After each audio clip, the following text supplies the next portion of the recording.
Alright, what's up, battle buddies? So this position happened the other day, and we're going to talk about tempoing tactics today. What's the right tactic to do? What happened was that I was playing against a student, and he moved his knight here, which is crazy, and I took his knight, so I'm up 3 points. The question is, what's the right move? What's the best way to take this bishop? Okay, you may say the knight, and I'm going to tell you why I don't think it's the knight. The reason being is that tempoing relies on understanding tempes, units of time, and how to gain more of them.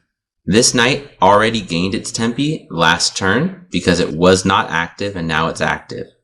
So if I'm black, I want to gain more tempe. I need to activate a piece even if there's consequences to that. And again, this may not be the right move in this chess situation, but it works. So if I take here, I've gained back 3 points and I've activated a new piece, gaining myself a tempe and my points back. So now our points are both at 3, but I've gained the initiative. The other thing I like about it is that now my bishop can move out, gaining me another tempe next turn, or my queen can move out, gaining me another tempe next turn. Okay, let's talk about what's going on here. Is that the right move or not? The downsides of this. The downsides is that I've ruined my pawn structure, which matters. And that's a big deal, especially if, white switches to playing control-y and they try to slow it down and they try to grind it out so that at the end, we just have these pawn structures and this one's doubled up. That's not good.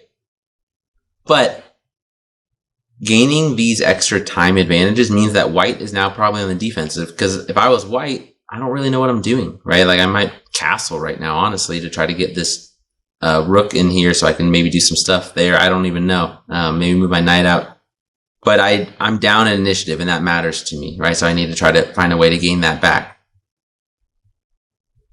There is another thing to think about, like even if in chess this isn't the perfect move, because of this double pawned issue, in other avenues and other arenas, this may be the best move, because in every arena, right, every game or every situation that you find yourself in, ruining a position may not be the end of the world if it's easy to reposition, right? So if you're like in, I don't know, I'm trying to think of like business stuff, and so you and another company are going for the same people, and you have to kind of ruin something for it to work. But if that doesn't really matter, like it's a non-factor to reposition smaller things, then do it, because you've gained back tempe, and now the other side has to go on the defensive because they don't want to just straight up trade anymore.